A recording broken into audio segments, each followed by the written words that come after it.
Hi guys, welcome to Youth Lives of India. It's me Harsh. In this video I'm going to show you how to delete an Instagram account.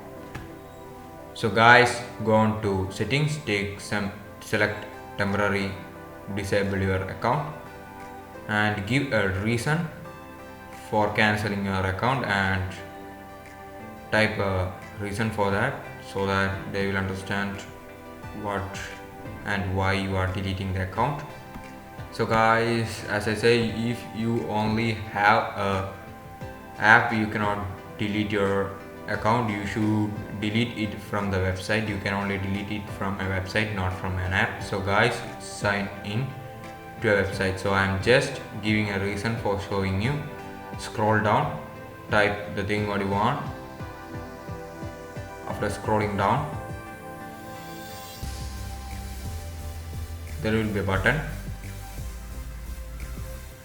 So you should click on temporarily temporarily cancel, the last button after selecting whole thing given by the Instagram.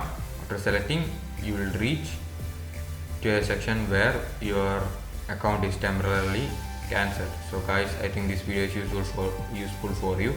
So guys, please like, subscribe, share and comment.